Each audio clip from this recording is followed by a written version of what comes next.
السلام علیکم ورحمۃ اللہ وبرکاتہ۔ دعا سے شروع کر لیتے ہیں۔ اعوذ باللہ من الشیطان الرجیم، بسم اللہ الرحمن الرحیم۔ اللہم صلی علی محمد وعلی آل محمد کما صلیت علی ابراہیم وعلی آل ابراہیم انک حمید مجید۔ اللہم بارک علی محمد وعلی آل محمد کما بارکت علی ابراہیم وعلی آل ابراہیم انک حمید مجید۔ رب اشرح لی صدری ویسر لی امری واحلل عقدۃ من لسانی یفقہوا قولی رب زدنی علما رب یسر ولا تعسر وتمم بالخیر وبک نستعین یا فتاح رب زدنی علما۔ اللہم الہمنا رشدنا واعذنا من شرور انفسنا۔ اللہم انی اسألک حبک وحب من یحبک والعمل الذی یبلغنی حبک، آمین۔ ہم لوگوں کی اور صورتیں تو ہو گئی تھیں اور ہم لوگوں نے ختم کیا تھا سورہ علق پہ اور اس کے بعد سورہ قدر۔ اب سورہ بینہ انشاءاللہ شروع کرنی ہے۔ سورہ بینہ کے سلسلے میں سب سے پہلے تو جو بات ہوتی ہے اس کی ربط اور مناسبت، یعنی کہ اس کی کیا مناسبت ہے اس سے پہلے والی جو صورت ہے یعنی سورہ قدر کی سے، تو وہ پہلے بات کر لیتے ہیں اور اس کے بعد پھر یہ ہے کہ آگے جو اور چیزیں آئیں گی وہ پھر انشاءاللہ کرتے ہیں۔ موسٹ پروبیبلی یہ 2 کلاسز تو لگیں گی اس میں، اور اس کے بعد انشاءاللہ جو آنے والی صورتیں ہیں وہ چھوٹی ہیں تو انشاءاللہ ایک سیشن میں ہو جائیں گی مکمل انشاءاللہ۔ تو سورۃ البینہ، سب سے پہلے تو یہی بات کہ اختلاف ہے اس سلسلے میں کہ یہ مکی صورت ہے یا مدنی صورت ہے، اور اس میں بہت اختلاف ہے اس اعتبار سے کہ اس میں جو بات آئی ہے اہل کتاب کی، تو زیادہ تر جو بھی صورتیں آئی ہیں تو اس میں جب اہل کتاب کا ذکر آتا ہے تو وہ اکثر اور بیشتر وہ مدنی صورتیں ہوتی ہیں، اس وجہ سے کیونکہ اہل کتاب جو تھے وہ مکہ میں تو موجود نہیں تھے، وہ تو مدینہ میں موجود تھے، تو اس وجہ سے یہ ہے اختلاف اور مختلف رائے ہیں اس سلسلے میں، اور اس کی بھی تطبیق انشاءاللہ کریں گے۔ اب یہ ہے کہ اس کی جو مناسبت ہے تو دیکھیے اس سے پہلے والی جو صورت تھی یعنی سورہ قدر میں جو بات ہوئی تھی وہ کیا ہوا تھا کہ جو قرآن شریف جو نازل ہوئی ہے نا، یعنی وحی کا جو آغاز ہوا تھا رمضان میں، تو اور وہ جو ہے وہ لیلۃ القدر میں ہوئی تھی وہ شروعات، تو اس کا ذکر ہے جو کہ سورہ قدر میں آیا ہے، اور اس کے بعد سورہ بینہ میں جو ہے وہ ذکر ہے بینہ کا، یعنی کہ وہ ایک جس کو کہتے ہیں کہ وہ ایک کلیئر پروف یا ایک واضح نشانی جو اللہ تعالیٰ کی طرف سے تھی، اور وہ کیا تھی؟ وہ تھی جو کہ ہے رسول من اللہ یتلو صحفا مطہرہ، کہ اللہ کا رسول جو پاک صحیفے پڑھ کر سناتے ہیں، ٹھیک؟ تو اب برس یہ ہے کہ یہ پاک صحیفے جو آئے ہیں اس کی بات اس صورت میں ہے، اور یہ پاک صحیفے کب آئے تھے اس کی بات جو ہے وہ اس سے پہلے والی صورت میں ہے، ٹھیک؟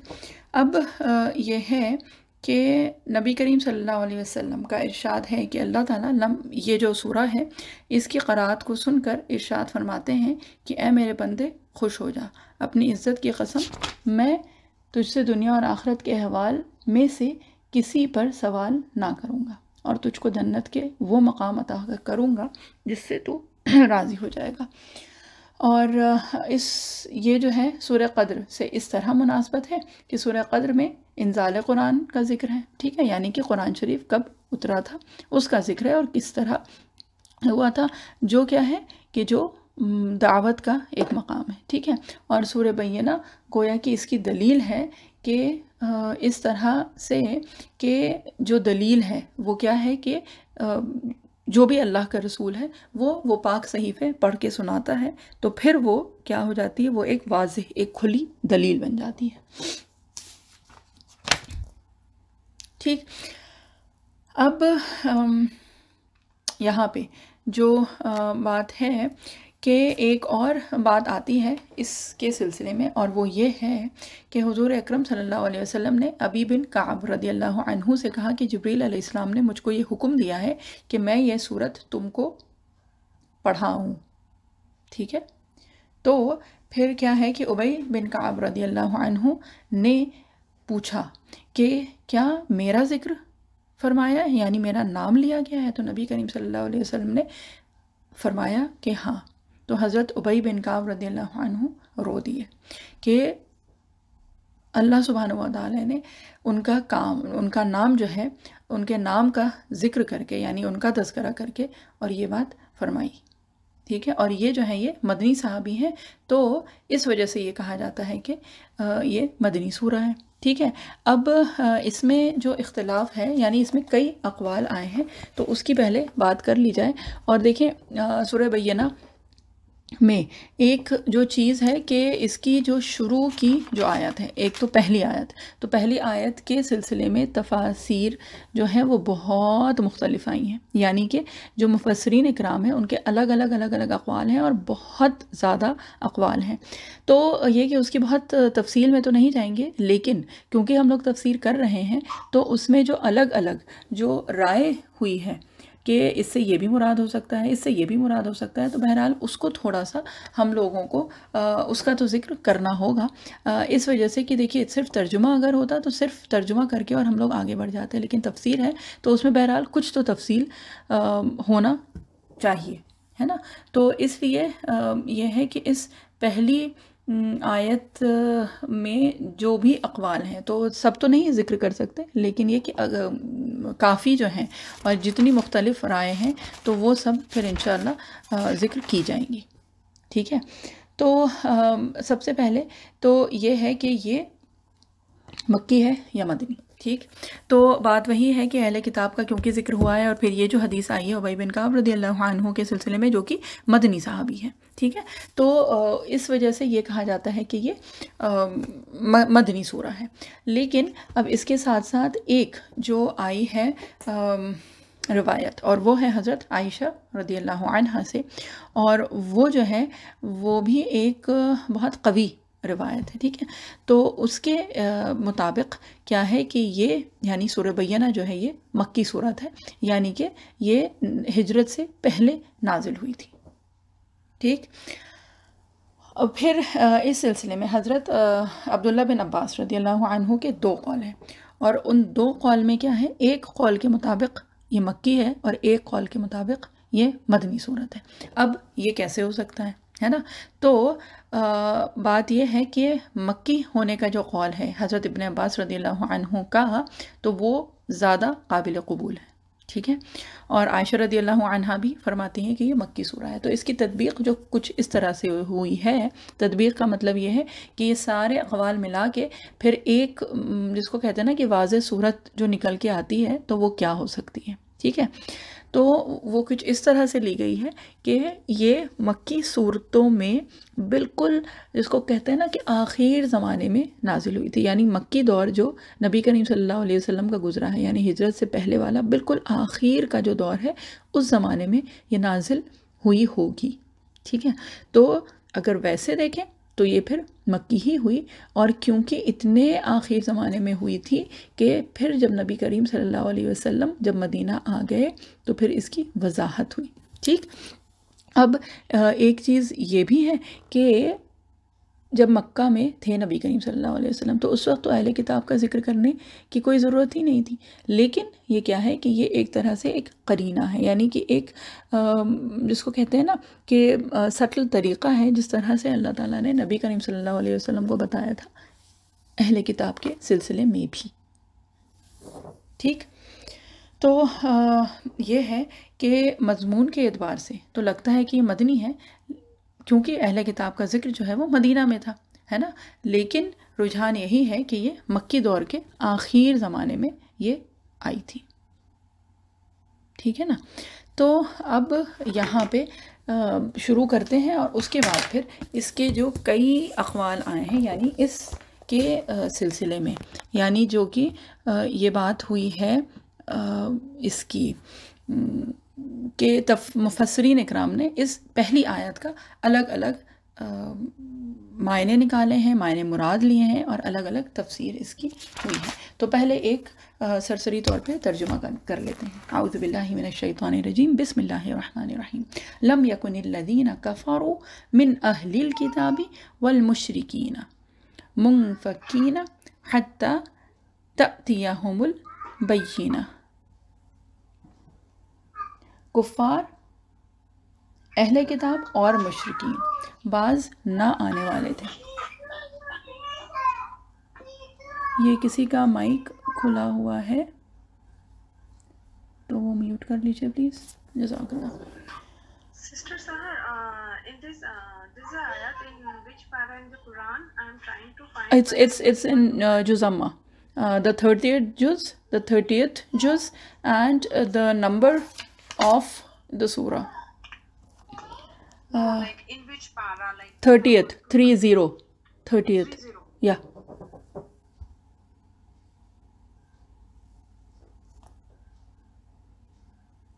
Okay.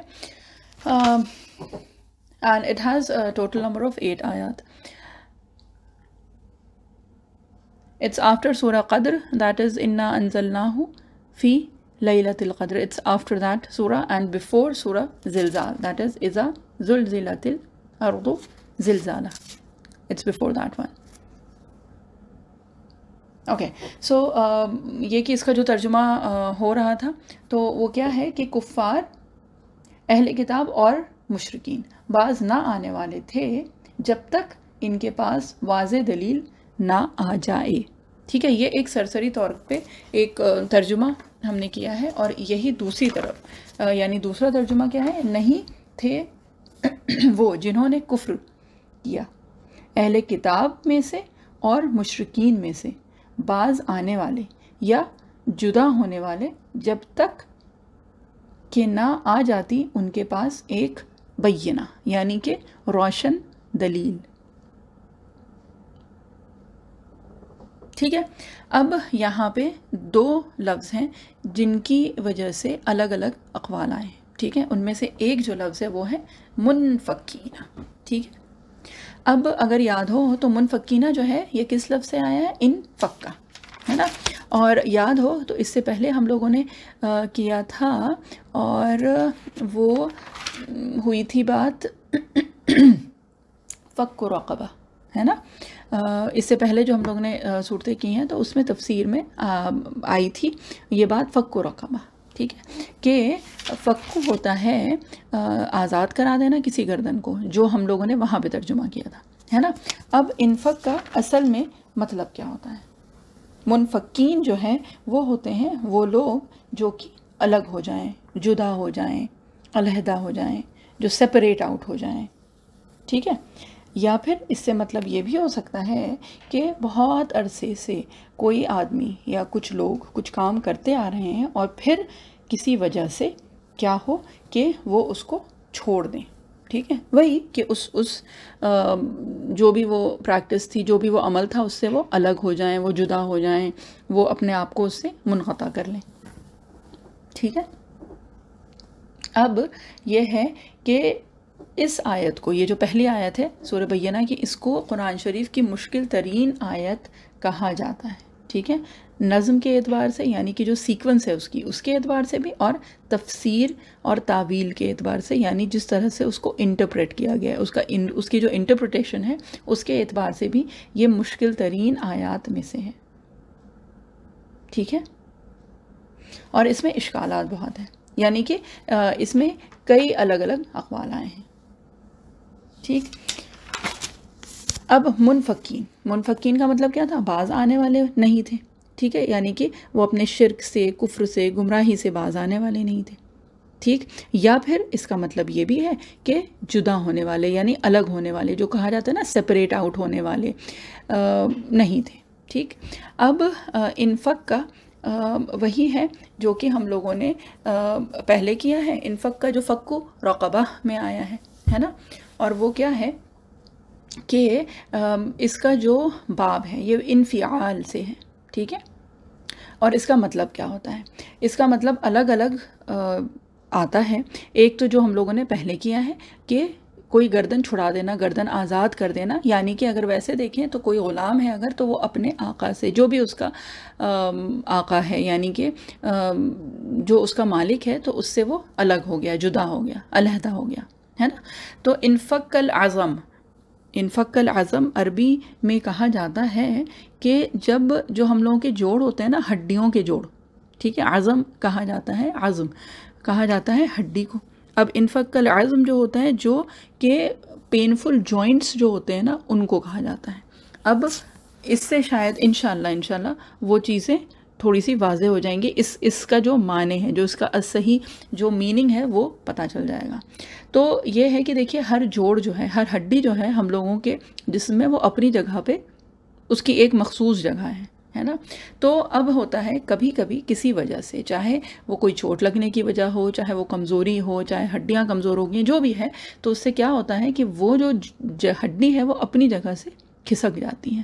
ٹھیک ہے، جب وہ تھوڑی سی بھی ادھر ادھر ہوتی ہے، جس کو ویسے جو عام ٹرمینالوجی میں ڈسلوکیشن کہا جاتا ہے نا، چاہے وہ ڈسلوکیٹڈ شولڈر ہو، ڈسلوکیٹڈ جوائنٹ ہو یا جو بھی ہو، تو وہ جو ہلکی سی کہ بظاہر وہ پتہ بھی نہیں چلتی ہے، لیکن جس کے ساتھ ہوتا ہے اس کو بہت شدید تکلیف ہوتی ہے نا. اور وہ کیا ہے، وہ تکلیف اس لیے کہ وہ ہڈی میں جیسے کہ گیپ آ گیا ہے، وہ الگ ہو گئی ہے، علیحدہ ہو گئی ہے، جدا ہو رہی ہے، یا اس کو آپ جس طرح سے بھی اس کو تعبیر کریں.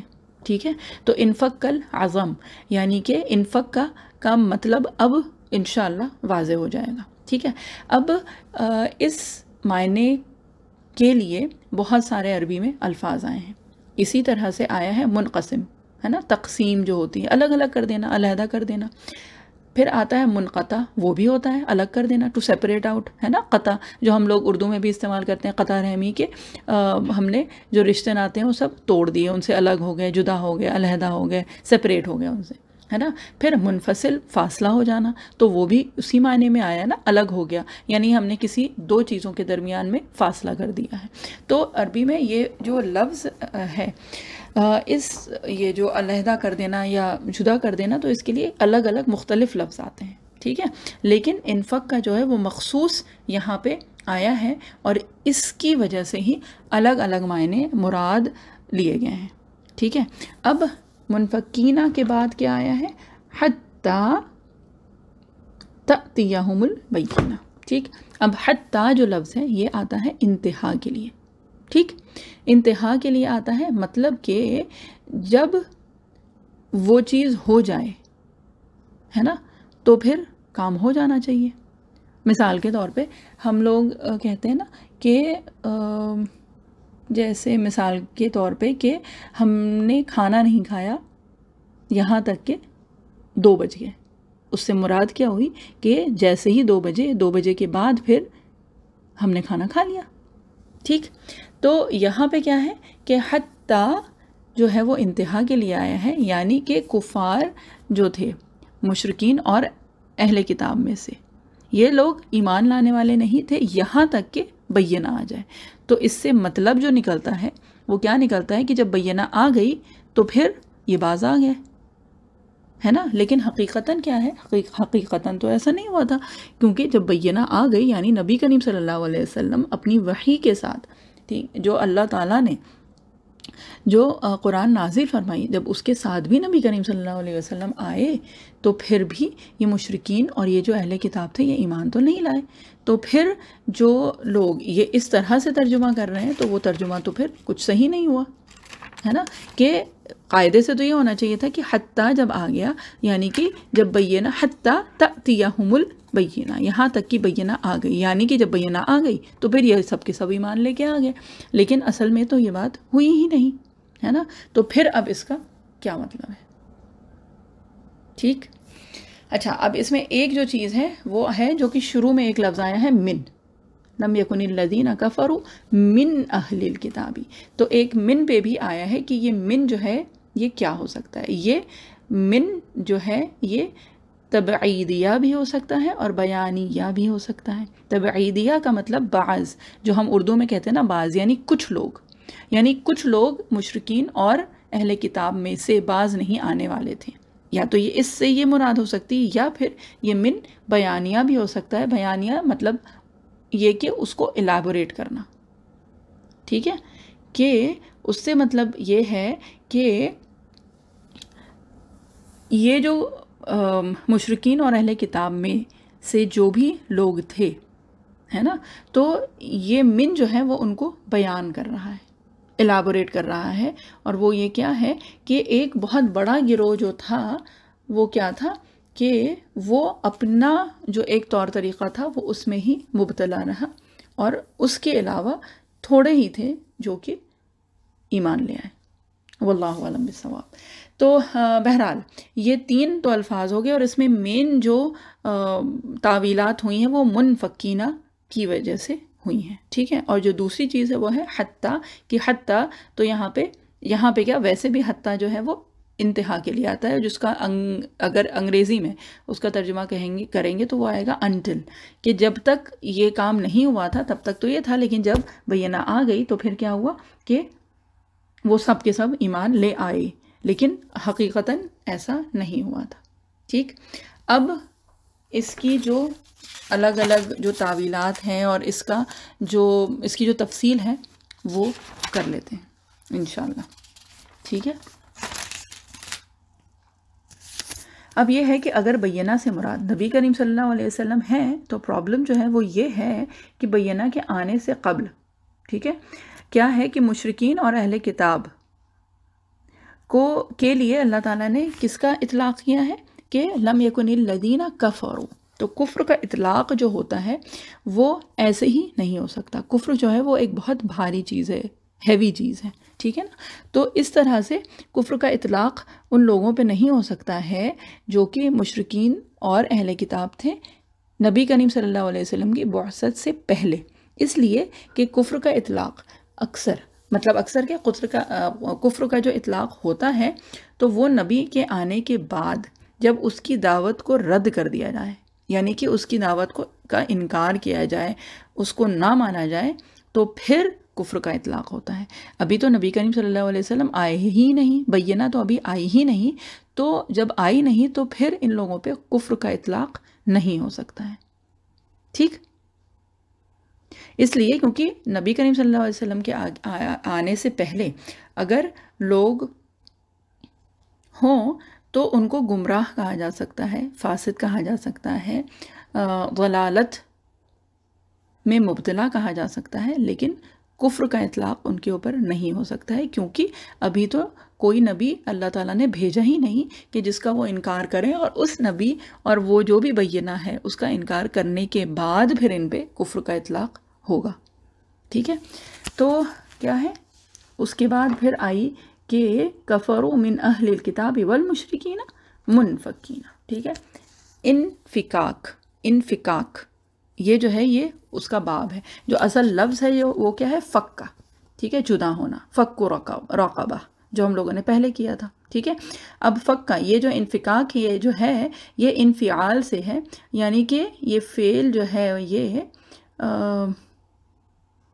جو اپنے آپ میں یہ باب کی جو خصوصیت ہے وہ کیا بتاتی ہے کہ یہ جو ہے یہ اپنے آپ اس چیز پہ کام کرتا ہے، یعنی کہ اس سے مراد یہ ہے کہ جب یہ انفکاک جب ہو رہا ہے تو کسی باہر کے سورس کی ضرورت نہیں، اپنے آپ یہ سپریشن خود بخود ہو گیا، ٹھیک ہے۔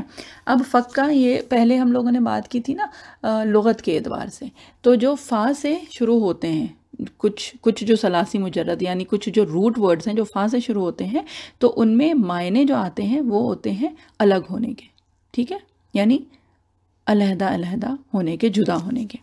ہم لوگ فلق کر چکے ہیں، فا، لام اور قاف، اس کا مطلب کیا ہوتا ہے، پھاڑنا، ٹھیک ہے۔ قل اعوذ برب الفلق، تو فلق ہم لوگوں نے کیا، اس کا مطلب کیا ہے کہ پھٹ جانا، جدا ہونا، الگ ہو جانا، علیحدہ ہونا۔ پھر فا لام ہا، فلاح جس سے تھا تو اس کا مطلب بھی پھاڑنا ہے۔ پھر فا جیم را، فجر ہے نا، ہم لوگوں نے سورہ فجر میں کیا ہے یہ، اس کا مطلب کیا ہے، اس کا مطلب بھی چاک کر دینا، یعنی کہ چاک ہونا یا پھٹ جانا۔ پھر فرجا، فا را اور جیم وہ بھی کیا ہے، درار۔ پھر آتا ہے فجا، فجن عمیق، ٹھیک ہے، فجا، فا جیم، تو یہ سارے فا سے ہی ہیں، فا جیم وہ بھی پہاڑ کے درمیان کا جو راستہ ہوتا ہے جو کہ ایک جس کو کہتے ہیں نا کہ بیچ میں سے ایک سپریشن جو ہوتا ہے اس کو فجا کہتے ہیں، ہے نا۔ تو کیا پتہ چلا کہ ثلاثی مجرد کے اعتبار سے فا سے شروع ہونے والے بہت سارے الفاظ جو ہیں وہ مطلب جو ہے وہ دیتے ہیں پھاڑنے کا یا الگ ہونے کا، جدا ہونے کا، علیحدہ علیحدہ ہونے کا. ٹھیک ہے. انفکاک جو ہے یہ جب اس باب میں آتا ہے تو کیا ہے کہ کوئی شے، کوئی چیز جو ہے وہ گڈ مڈ ہے، یعنی کہ ایک دوسرے میں پیبست ہے، یعنی مکس ہوئی ہوئی ہے اس طرح سے کہ اس میں کوئی فرق نہیں پتہ چل رہا ہے ان چیزوں میں. ٹھیک ہے، کہ آپس میں وہ اس طرح سے ملی ہوئی ہیں کہ ان میں سے کوئی حصہ الگ دکھائی نہیں دے رہا ہے.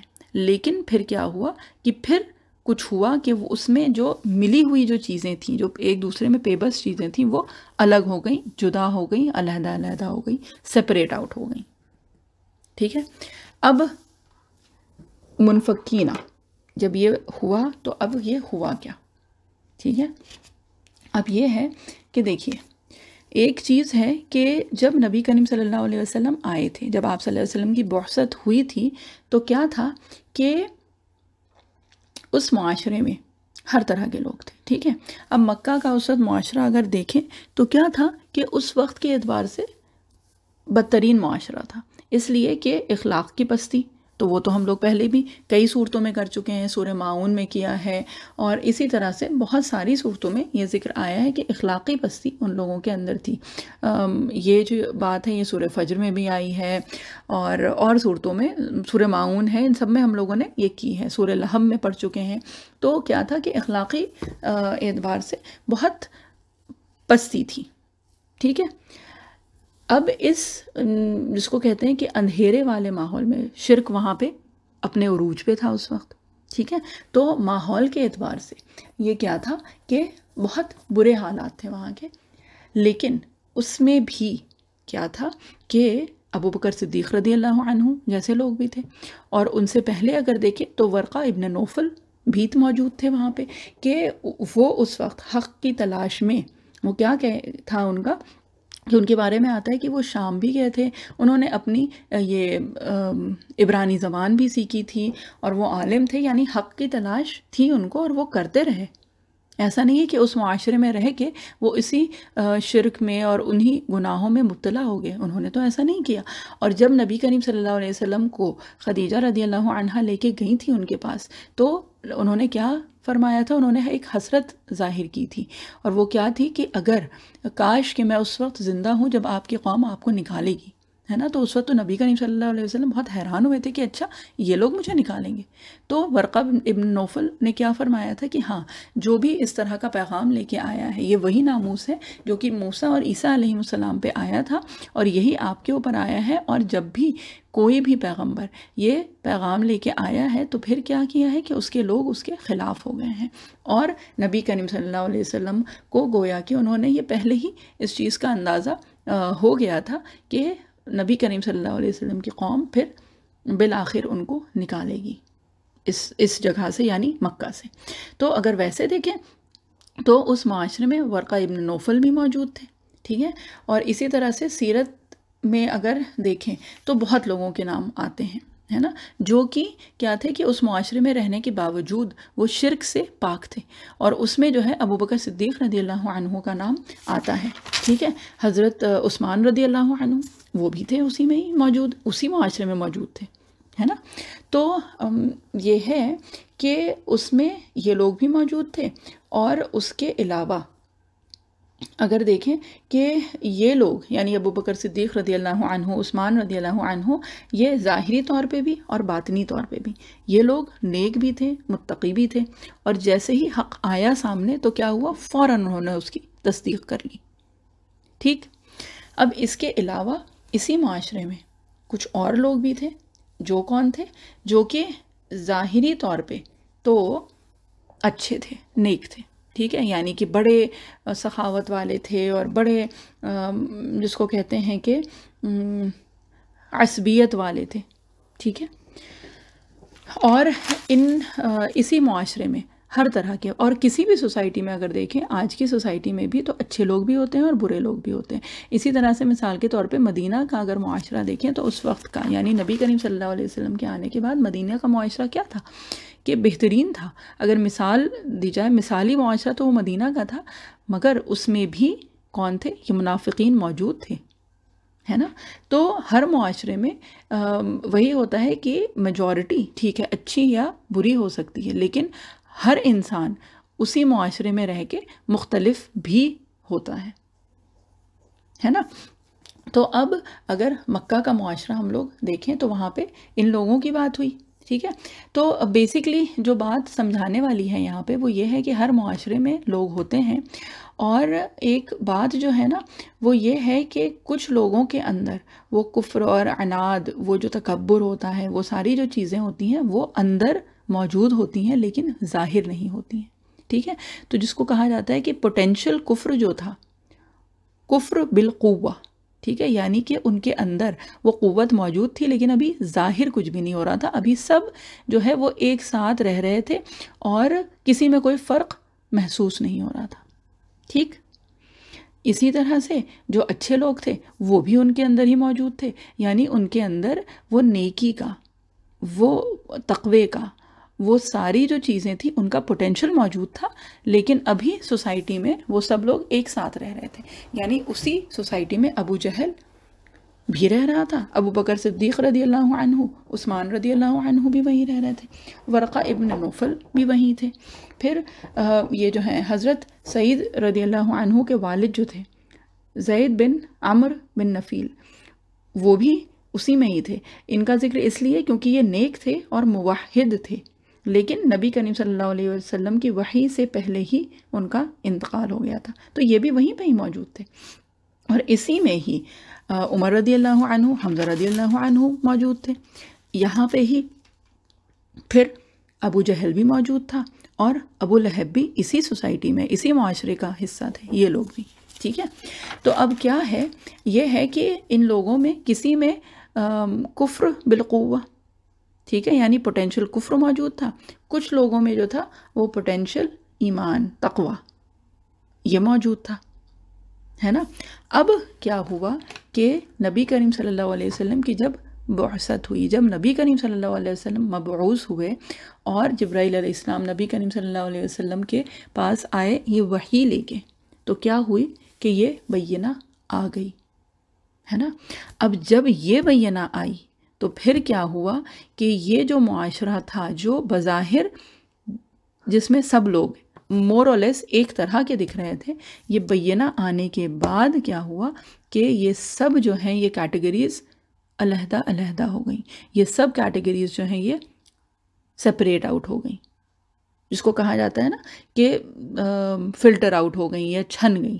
اور پھر جو ہم لوگوں کے ہاں وہ ایک محاورتاً کہا جاتا ہے نا کہ دودھ کا دودھ اور پانی کا پانی ہو گیا، یعنی کہ پھر حقیقت سامنے آ گئی، ٹھیک ہے. تو نبوت اور رسالت کے آنے سے قبل کیا ہوتا ہے کہ حق اور باطل، خیر اور شر، نیکی اور بدی، کفر اور شکر، یہ سب جو ہوتا ہے یہ سب مکس ہوا ہوا ہوتا ہے، ٹھیک ہے. لیکن جب وحی، نبوت اور رسالت اور صحیفے جب یہ آ جاتے ہیں، جب یہ بینہ آ جاتی ہیں، تو پھر کیا ہوتا ہے، یہ ساری چیزیں جو ہیں یہ سپریٹ آؤٹ ہو جاتی ہیں، ٹھیک ہے. تو اس اعتبار سے اگر اس سوسائٹی میں دیکھیں تو الگ الگ کیٹیگریز کے لوگ تھے، ٹھیک ہے. ایک کیٹیگری جو تھی وہ جو بات ہوئی ہے ورقہ بن نوفل، پھر ابو بکر صدیق رضی اللہ عنہ اور عثمان رضی اللہ عنہ، حضرت سعید رضی اللہ عنہ کے والد زید بن عمر بن نفیل، یہ تھے، ایک کیٹیگری یہ ہو گئی. پھر ایک کیٹیگری وہ ان لوگوں کی کہ جن میں خیر اور صلاحیتیں، جو سعادت تھی وہ تھی لیکن وہ مضمر تھی، یعنی اندر تھی لیکن اس پہ کچھ غلاف آ گیا تھا، اس پہ کوئی کورنگ ہو گئی تھی. اور وہ کیا تھی، وہ کورنگ جو ہوتی ہے، یہ ہم لوگوں نے پہلے بھی بات یہ کی ہوئی ہے، وہ کورنگ جو ہے وہ کیا ہے، بے توجہی، یعنی کہ اس پہ بہت زیادہ کبھی توجہ دی نہیں اس چیز پہ، ٹھیک ہے. یعنی غیر شعوری طور پر ان کے اندر الگ الگ جس کو کہتے ہیں نا کہ فیلنگز تھیں، یا تو وہ تعصب ہو سکتا ہے یا وہ تقلید آبا، یعنی کہ جو بھی ان کے جو طور طریقے تھے، جو کسٹمز تھے، جو جس کو کہتے ہیں نا رسمیں جو موجود تھیں، ان کے اوپر وہ جمے ہوئے تھے، ٹھیک ہے. تو اس غلاف کو اترنے میں تھوڑا سا وقت لگا، ٹھیک ہے. یعنی کہ بینہ تو آئی، نبی کریم صلی اللہ علیہ وسلم کی بعثت تو ہوئی، لیکن فوری طور پہ وہ لوگ ایمان نہیں لائے، کیا تھا کہ وہ پھر جب وہ بینہ بڑھی، یعنی اس کی انٹینسٹی جیسے جیسے تیز ہوئی، وہ اللہ تعالیٰ کا نور جو نور وحی تھا جیسے جیسے وہ ظاہر ہوا، تو پھر وہ جو ایک کورنگ تھی، وہ جو ایک غلاف تھا، وہ پگھل گیا، ٹھیک ہے، اور پھر اندر سے وہ جو خیر تھی وہ برآمد ہو گئی، ٹھیک. اور اس کی مثال جو آتی ہے وہ آتی ہے حضرت حمزہ رضی اللہ عنہ اور حضرت عمر رضی اللہ عنہ، کہ وہ فوراً ایمان نہیں لائے تھے، بلکہ اگر ویسے دیکھیں تو نبی کریم صلی اللہ علیہ وسلم نے تو دعا کی تھی، اور اس دعا میں کیا تھا، نبی کریم صلی اللہ علیہ وسلم نے ابو جہل کو اور عمر رضی اللہ عنہ کو ایک لیول پہ رکھا تھا، کیونکہ بظاہر یہ لوگ ایک لگتے تھے، بظاہر ہے نا، لیکن جو حقیقت تھی وہ تو اللہ تعالیٰ کو پتہ تھی نا. تو نبی کریم صلی اللہ علیہ وسلم نے تو ان دونوں کو ایک پلڑے پہ رکھا تھا، یعنی ایک وزن پہ رکھا تھا، ہم وزن لگتے تھے یہ لوگ بظاہر، ٹھیک ہے، ابو جہل اور حضرت عمر فاروق رضی اللہ عنہ، ٹھیک. تو نبی کریم صلی اللہ علیہ وسلم نے تو ان کو ایک لیول پہ رکھا، لیکن حقیقت جو ہے وہ تو اللہ تعالیٰ کو معلوم تھی، یعنی کہ جب وہ بینہ آئی تو پھر یہ ابو جہل اور حضرت عمر بن خطاب رضی اللہ عنہ، پھر ان کا جو فرق تھا وہ واضح ہوا، ٹھیک ہے، یعنی کہ پھر یہ لوگ علیحدہ علیحدہ ہوئے، پھر یہ لوگ جدا ہوئے، ان لوگوں میں جو فرق تھا وہ پتہ چل گیا جب یہ فرقان آئی، ہے نا، یہ جو سپریٹر جس کو کہا جاتا ہے نا، فرقان، فرق کرنے والا، اور اسی لیے حضرت عمر رضی اللہ عنہ کا نام عمر فاروق اس لیے رکھا گیا نا کہ وہ حق اور باطل میں فرق کرنے والا. تو بہرحال یہ کہ جب یہ بینہ آئی تو پھر یہ جو سارے لوگ اس معاشرے میں موجود تھے نا، ان کا فرق پتہ چل گیا، ہے نا. تو سمجھ میں آ رہی ہے یہ بات. اب ایک تو کیٹیگری ہو گئی جو کہ جیسے ہی وہ بینہ آئی اور فوری طور پہ وہ ایمان لے آئے، ٹھیک، حضرت ابو بکر صدیق رضی اللہ عنہ، حضرت عثمان رضی اللہ عنہ، ٹھیک. اب اس کے بعد جو سیکنڈ کیٹیگری تھی کہ وہ ساری چیزیں وہ خیر موجود تھی اندر، لیکن ایک ہلکا سا ایک کوئی کورنگ تھی، حضرت عمر رضی اللہ عنہ، حضرت حمزہ رضی اللہ عنہ، ٹھیک. پھر ایک کیٹیگری تھی جو کہ اب یہ جو ہے یہ جس کو کہتے ہیں کہ پستی کی طرف والی کیٹیگریز میں اب ہم لوگ جا رہے ہیں، ٹھیک ہے. ایک کیٹیگری تھی جن میں ملمہ سازی تھی، یعنی کہ صرف دکھاوا، ریاکاری، جو کچھ بھی تھا وہ ایک ظاہری طور پہ تھا، اندر سے جو تھا وہ معاملہ کچھ کھوکھلا تھا، ٹھیک ہے. اور وہ کیا تھا کہ وہ دیکھنے میں لگتے تھے کہ ہاں بڑے سخی ہیں، سخاوت بھری پڑی ہوئی ہے، شجاعت بھری پڑی ہوئی ہے، جو کہ ابو جہل بظاہر تو وہ ویسے ہی لگتا تھا نا کہ بڑا جنرس بھی ہے، فیاض بھی ہے، شجاع ہے، یعنی بریو، بہادر بھی ہے، ٹھیک ہے. پھر سلاکن طبیعت کی، اگر کچھ آپس میں کسی کی کچھ مسئلہ ہو جائے تو اس کو بھی نپٹا دو، ٹھیک ہے، یعنی صلح کر لو. پھر باہمی جو مصالحت ہوتی ہے، یعنی کہ کچھ دو گروپس ہیں، ان میں کچھ پرابلم ہو گئی تو اس میں بھئی ٹھیک ہے تھوڑا میل ملاپ کروا دیا. تو یہ ساری جو چیزیں تھیں تو یہ سب کوالٹیز تھیں ابو جہل میں، لیکن کیا تھا، تکبر تھا، ٹھیک ہے. اچھا یہ کال ڈراپ ہو جائے گی تو دوبارہ اسی لنک پہ جا کے آپ لوگ اس کو جوائن کر لیجیے گا انشاءاللہ، ٹھیک ہے. تو یہ کہ اس کے اندر یہ جو تکبر تھا نا، تو اس کی وجہ سے پھر کیا ہوا کہ جب یہ بینہ آئی تو پھر وہ جو اندر جو چیز بسی ہوئی تھی وہ پھر واضح ہو گئی، ٹھیک ہے. اس کے بعد پھر ایک چوتھی کیٹیگری وہ لوگ تھے جو کہ ظاہری طور پہ اور باطنی طور پہ، دونوں طور پہ خبیث. اس کی مثال جو ہے وہ ہے ابو لہب، کہ اس کی خباثت اور جو بھی یہ ساری جو چیزیں تھیں ظاہری اور باطنی، تو بدبختی جو تھی وہ اتنی ظاہر تھی کہ اللہ تعالیٰ نے اس کے لیے ایک پوری صورت نازل فرمائی، ٹھیک ہے. تو یہ سارے لوگ ایک ہی معاشرے میں رہ رہے تھے، اور یہ جدا کیسے ہوتے جب تک کہ وہ بینہ نہ آتی. تو جب یہ بینہ آ گئی تو پھر کیا ہوا، یہ سارے لوگ پھر علیحدہ ہو گئے، ٹھیک ہے. اب یہ بینہ کیا تھی؟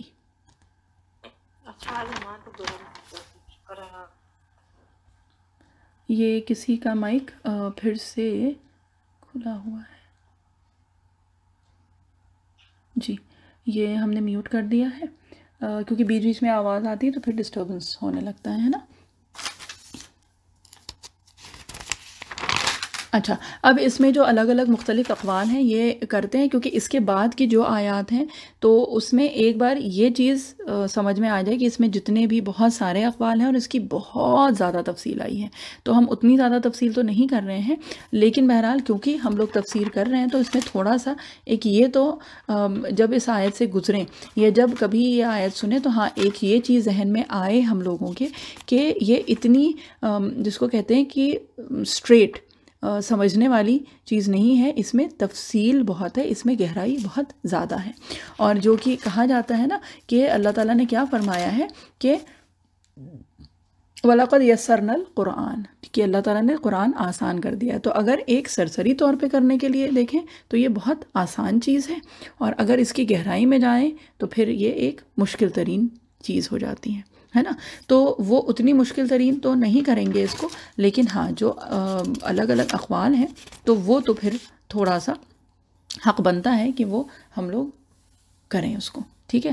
تو اس آیت میں ایک ہے الگ الگ ہم اقوال بیان کر رہے ہیں، ٹھیک ہے، اور یہ ایک کے بعد ایک ہم پھر یہ بتاتے جائیں گے، اور وہ کیا ہے کہ اس آیت میں پہلی بات جو ہے وہ ان کفار کے موقف کی ترجمانی کی گئی ہے، یعنی کہ یہ اللہ تعالیٰ یہ خود اپنے الفاظ نہیں فرما رہے ہیں بلکہ جو کفار جو تھے ان کے ذہن کی جو چیز ہے وہ اللہ تعالیٰ نے یہاں پہ ذکر کی ہے، ٹھیک ہے، اور وہ اس کا ترجمہ پھر کچھ اس طرح ہوگا کہ وہ کہتے تھے کہ ہم ایمان نہیں لائیں گے جب تک کہ کوئی معجزہ، کوئی واضح دلیل، کوئی میریکل ہمارے سامنے نہ آ جائے، ٹھیک ہے۔ اور یہ جو ہے یہ بات الگ الگ جگہ سورہ بنی اسرائیل میں بھی اس کا ذکر ہوا ہے، اور الگ الگ جگہ قرآن شریف میں، جیسے کہ اور قومیں جو تھیں وہ کیا کہتی تھیں کہ جب تک کہ کوئی کھلی واضح دلیل نہ آ جائے یا پھر یہ کہ کوئی فرشتہ ہمارے پاس یہ کتاب لے کے نہ آئے تب تک ہم یہ نہیں مانیں گے۔ تو یہ گویا کہ جو آیت کی کا جو شروع کا حصہ ہے وہ گویا اس طرح سے ہے کہ اللہ تعالیٰ ان کا جو موقف ہے یعنی وہ جو کہتے تھے وہ بتا رہے ہیں یہاں پہ، ٹھیک ہے۔ تو آیت کا یہ حصہ جو ہے یہ حکایتاً ہے کہ کفار اور یہ لوگ جو ہیں ان کا موقف بتایا گیا ہے کہ وہ اس طرح سے کہہ رہے ہیں، ٹھیک۔ تو ایک بات تو یہ ہو گئی، اب یہ ہے کہ اس سے اور کیا کیا مراد ہو سکتا ہے، تو یہ بات یہ جو ہے کہ یہ سورت جو ہے یہ نبوت اور رسالت کے مضمون پہ مشتمل ہے، ٹھیک ہے۔ تو قرآن جو ہے وہ ذکر، نصیحت، سبق آموزی کے لیے اور اور جس کو کہتے ہیں نا کہ رہنمائی کے لیے یا ہدایت کے لیے، تو یہ آسان کر دیا ہے اللہ تعالیٰ نے، ٹھیک ہے۔ لیکن اسی کے ساتھ ساتھ یہی قرآن جو ہے وہ علوم اور معارف اور حقائق اور اس کی جو گہرائی ہے اس کے اعتبار سے یہ مشکل ترین کتاب ہے، اور اگر صرف اس آیت کو دیکھ لیں، اور یہ ہم لوگ اس سے پہلے بھی کئی جگہ اس طرح کی بات کر چکے ہیں کہ اگر صرف اس ایک آیت کو دیکھ لیں تو یہ چیز پتہ چل جاتی ہے کہ ایک وقت یعنی ایٹ دا سیم ٹائم یہ آیت مشکل ترین بھی ہے، اور اگر سرسری طور پہ اس کو ترجمہ کر کے آگے نکلنا ہے تو یہ آسان بھی ہے،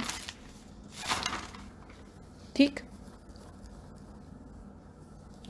تو کیا ہے کہ یہ منفقین جو ہے یہ منفقین عن المتقین یا مؤمنین تھے، یعنی کہ فاسد اور متقین سب ملے جلے تھے، مکسڈ تھے، ٹھیک ہے۔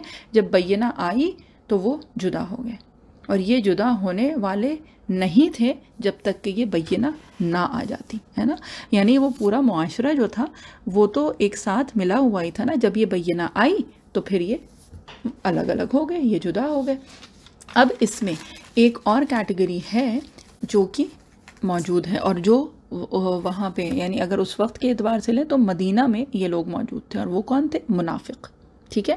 تو یہ اگر کیٹیگری کے حساب سے دیکھیں تو 4 کیٹیگریز ہم لوگوں نے کی ہیں، اور یہ جو ہے پھر یہ 5ویں کیٹیگری جو کہ یہ جو تھے جو منافقین تھے، ٹھیک ہے۔ تو منافقین کو پھر سپریٹ آؤٹ کرنے کے لیے کیا ہوا کہ ان کے لیے پھر اللہ تعالیٰ نے پھر یہ جو ہوتی ہے نا امتحان، یہ جو ابتلا، جو آزمائشیں جو آتی ہیں، پھر ان سے کیا ہوتا ہے کہ ان سے پھر اللہ تعالیٰ پاک کر دیتے ہیں، یعنی الگ کر دیتے ہیں، ایک فلٹر آؤٹ کر دیتے ہیں، جو کہ باطنی طور پہ جو متقی ہیں اور جو منافق ہیں ان کو، ٹھیک ہے. تو پہلی بینہ جو آئی تو اس میں یہ جو کیٹیگریز تھیں وہ الگ ہو گئی، یعنی حضرت ابوبکر صدیق رضی اللہ عنہ الگ ہو گئے، اور یہ کہ پھر جو کیٹیگریز ہیں یعنی عمر رضی اللہ عنہ اور ابو جہل الگ ہو گئے. آپ صلی اللہ علیہ وسلم نے تو دونوں کو ایک ہی اس پہ رکھا تھا. ٹھیک ہے. اور ابو لہب جو ہے وہ الگ ہو گیا، یعنی کہ پتہ چل گیا سب کو واضح طور پہ کہ کون کس کیٹیگری میں آتا ہے. ٹھیک. اور جو ففتھ کیٹیگری ہے یعنی منافقین کی، کہ بظاہر تو لگتا ہے نا کہ وہ ایمان والے ہیں، وہ ساری چیزیں کرتے ہیں، لیکن جب امتحان، جب سختی، وہ ابتلا جو آتی ہے، وہ آزمائشیں جب آتی ہیں، تو پھر جو ہے کہ سب کی حقیقت واضح ہو جاتی ہے. ٹھیک ہے. اب اسی کا ہی ایک جو ترجمہ ہوا ہے وہ کچھ اس طرح سے ہوا ہے کہ ابن کیسان رحمۃ اللہ علیہ انہوں نے کیا ہے، اور وہ کچھ اس طرح سے کیا ہے کہ یہ جو اہل کتاب جو تھے، ہے نا، یہ اپنی کتابوں کو بہت عقیدت سے مانتے تھے. ٹھیک ہے. جس کو کہا جاتا ہے نا very committed to their books جو ان کی تھی. اور یہ ان کو ظاہر سی بات ہے حق بھی مانتے تھے، اور وہ یہ کہتے تھے کہ ان کی کتابوں میں ایک نبی آخر الزماں کا ذکر ہے، کہ آخر زمانے میں جو کہا جاتا ہے نا پرومسڈ میسنجر، تو دا فائنل میسنجر، تو وہ ان کی کتابوں میں بھی اس کا ذکر ہے اور وہ اس کا انتظار کرتے تھے. ٹھیک ہے. اب بات جو ہے وہ یہ ہوئی کہ آئرونیکلی جب یہ آیا پیغمبر، جب یہ نبی آخر الزماں آیا، when this promised messenger، یہ فائنل میسنجر نبی کریم صلی اللہ علیہ وسلم جب آئے، تو کیا ہوا کہ پھر انہوں نے ایمان نہیں لائے یہ اہل کتاب اس آخر الزماں نبی پہ صلی اللہ علیہ وسلم. ٹھیک ہے. تو کیا ہے کہ جن کتابوں کو یہ لے کے چلتے تھے، جن کو مانتے تھے، جن کو صحیح مانتے تھے، اور جس میں یہ پیشن گوئیاں تھیں اس نبی کے آنے کی، اور یہ اس کو حق بھی مانتے تھے، اس میں ایمان رکھتے تھے، لیکن جب یہ نبی آیا، جب یہ پیغمبر آیا، تو کیا ہوا کہ پھر یہ الگ ہو گئے اپنی ان کتابوں سے، یعنی اس چیز پہ ایمان لانے سے یہ الگ ہو گئے، یہ جدا ہو گئے. ٹھیک. تو یہ ایک اور توجیہ ہے جو کہ بیان کی گئی ہے. ٹھیک. اب اس کے بعد جو ہے وہ کیا بات ہے، اب آئیں گے اس کی دوسری آیت پہ. رسول من اللہ یتلو صحفا مطہرہ، یعنی اللہ کا رسول جو پاک صحیفے پڑھ کر سنائے. ٹھیک ہے. تو اب یہ بات ہو رہی ہے بینہ کی، کہ وہ بینہ ہے کیا، وہ کیا بینہ تھی، وہ تھی کیا چیز کہ جس کے آنے سے اور جس کے آنے کے بعد پھر یہ سب کچھ ہونا تھا. ٹھیک. کہ وہ بینہ کیا ہے، رسول اللہ کی طرف سے جو پڑھتے ہوں وہ صحیفے یا وہ اوراق جن میں لکھی ہوئی ہوں کتابیں یا احکام جو بالکل واضح ہوں.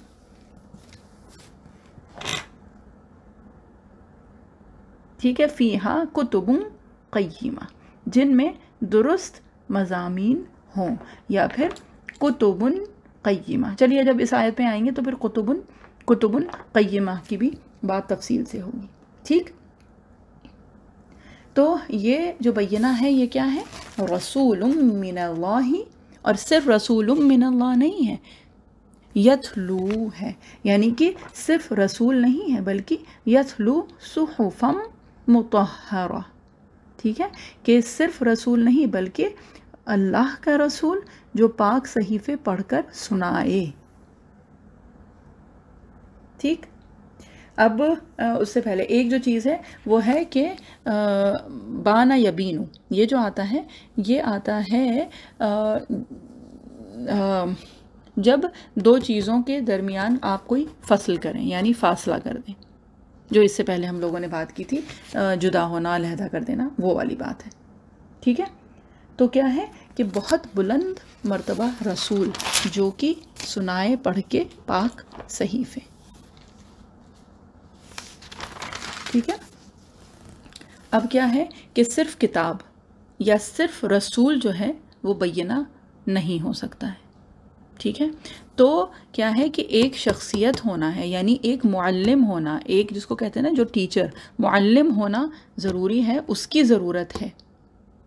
صرف کتاب اگر ہوتی تو کیا اللہ تعالیٰ کے لیے یہ مشکل تو نہیں تھا. اللہ تعالیٰ کے لیے تو بہت آسان تھا کہ قرآن جو ہے وہ ایک کتاب کی شکل میں آ جاتی اور سب کے ہاتھوں میں آ جاتی. تو کیا اللہ تعالیٰ اس پہ قادر نہیں ہے؟ نعوذ باللہ. اللہ تعالیٰ تو قدرت رکھتے تھے اس چیز کی، ہے نا، قدرت رکھتے ہیں اس چیز کی. بات یہ ہے کہ صرف کتاب جو ہے وہ بینہ نہیں ہے، بلکہ کتاب بھیجی گئی اس رسول پہ، یعنی وہ شخصیت، وہ معلم جو ہے اس کی ضرورت تھی. اور یہ جو ہے بینہ جو ہے وہ کیا ہے کہ وہ معلم، وہ مبین اس کے ساتھ ہوا، یعنی وہ کتاب اور وہ رسول. وہ رسول جو اپنے کردار، اپنا جو عمل ہے نا، اس سے ایک مثال پیش کرے. ٹھیک. اور یہ والی جو چیز ہے نا، یہ دیکھیں ایک سمجھانے کے اعتبار سے کہ ایک کوئی کانسیپٹ ہوتا ہے، کوئی تھیوری ہوتی ہے نا. تو کوئی بھی کانسیپٹ اچھا ہوتا ہے، برا ہوتا ہے. کوئی کانسیپٹس ہوتے ہیں جو کہ بڑے اچھے ہوتے ہیں، لیکن جب وہ اپلائی ہوتے ہیں نا تو پھر ان میں جو بھی پرابلمز ہیں، ایشوز ہیں، وہ پھر پتہ چلتے ہیں اور پھر لگتا ہے کہ نہیں یہ اس میں یہ پرابلم ہے یا وہ پرابلم ہے. تو بات وہی ہے کہ کوئی بھی تھیوری جو ہے وہ بہترین ثابت نہیں ہو سکتی ہے جب تک کہ آپ اس کو اپلائی نہ کریں. ٹھیک. جب تک اس کی اپلیکیشن نہیں ہوتی تب تک اس کے جو بھی فلاز ہیں، جو بھی کمیاں ہیں، جو نقص ہیں، وہ پتہ نہیں چل پاتی، ہے نا. تو کیا بات ہے یہاں پہ کہ صرف ایک چیز، یعنی وہ کانسیپٹ تو آ جائے لیکن وہ اگر عملی طور پہ وہ نہیں ہو، سامنے ہو، تو پھر اس کی جس کو کہتے ہیں نا کہ وہ پھر بینہ نہیں ہو سکتی، یعنی کہ وہ ایک واضح دلیل ہو ہی نہیں سکتا، ہے نا. تو یہ ہے کہ نبی بھی، یعنی وہ پیغمبر بھی ہو اور وہ پیغام ہو، تب پھر وہ دونوں مل کے پھر وہ واضح دلیل بن سکتے ہیں، ہے نا. اور یہ ایک چیز تفسیر میں بہت پیاری بتائی گئی ہے، اور اس پہ ہی پھر انشاءاللہ ہم لوگ آج کا سیشن ختم کر دیں گے. اور پھر اگلے میں انشاءاللہ یعنی ٹیوزڈے کو جب ہوگی تو یہ صورت مکمل ہو جائے گی، کیونکہ اس پہلی شروع کی یہ جو 4 آیات ہیں ان میں بہت اشکالات بھی ہیں اور بہت مختلف اقوال بھی ہیں. اور اس کے بعد پھر یہ کہ انشاءاللہ پھر سیدھی سیدھی آیتیں ہیں اور صرف اس کا ترجمہ اور بیسک جو تفسیر ہے وہ ہو کے اور یہ سورہ انشاءاللہ پھر مکمل ہو جائے گی. تو بات یہ ہے کہ اگر ویسے دیکھیں تو کانسیپٹ کے اعتبار سے قرآن شریف جو ہے وہ بہترین ہے. ٹھیک ہے. اس میں حکمت ہے، اس میں احکام ہے، احکام شریعت ہے، حلال اور حرام کی تمیز ہے، حکایات ہیں، بیان جس کو کہتے ہیں نا کہ اساطیر الاولین صرف نہیں ہے، لیکن اس میں اور لوگوں کی، یعنی پچھلی جو قومیں گزری ہیں ان کے قصے بھی موجود ہیں. تو یہ ساری چیزیں ہیں. ٹھیک. تو اگر صرف قرآن کو دیکھیں تو اس میں تو ساری چیزیں ہیں، اور بلکہ اگر دیکھیں تو جو ایک زندہ معجزہ، جو ایک لیونگ میریکل ہے، تو وہ تو قرآن ہے.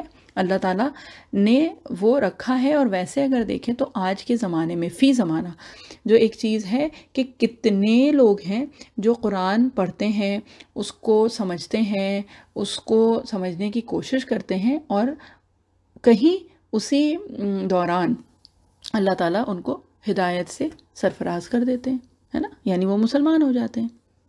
اب اگر ویسے دیکھا جائے تو کیا ہے کہ اگر، اور یہ تو کسی ریورڈ کا یہ سٹیٹمنٹ بھی تھا کہ اگر قرآن سے پہلے اگر مسلمانوں کو دیکھ لیتے وہ، تو پھر شاید وہ اسلام نہیں لا پاتے، یعنی ایمان نہیں لاتے. ٹھیک. تو کیا ہے کہ وہ کانسیپٹ تو ہے ہم لوگوں کے پاس، لیکن افسوس جو ہے وہ اس چیز کا ہے کہ آج کا جو مسلمان ہے نا، تو وہ ان ایکشن یعنی عملی طور پہ ہم لوگوں کی جو زندگیاں ہیں وہ اس قرآن، اس کانسیپٹ، وہ جو تھیوری ہے نا، اس کے اوپر پریکٹیکلٹی کے اعتبار سے ہم لوگ اس پہ پورے نہیں اترتے ہیں. ہے نا، کہ جو مسلمس کی جو بھی پریکٹسز ہیں وہ جو قرآن کی جو دعوت ہے نا اس کو کہیں پہ نلیفائی کر رہی ہیں. یعنی کہ عملی طور پہ اگر دیکھیں تو کیا ہے، مسلمان چاہے وہ دھوکے میں ہو، ہم لوگ کافی آگے رہتے ہیں، چیٹنگ بالکل آگے رہتے ہیں، جھوٹ بولنا، غیبت کرنا، ایک دوسرے کو دھوکہ دینا، ہے نا. اور اسی طرح سے ایمانداری لفظ بہت بڑی چیز ہے نا، لیکن بے ایمانی ہم لوگوں کی ہوتی ہے اور بہت زیادہ ہوتی ہے.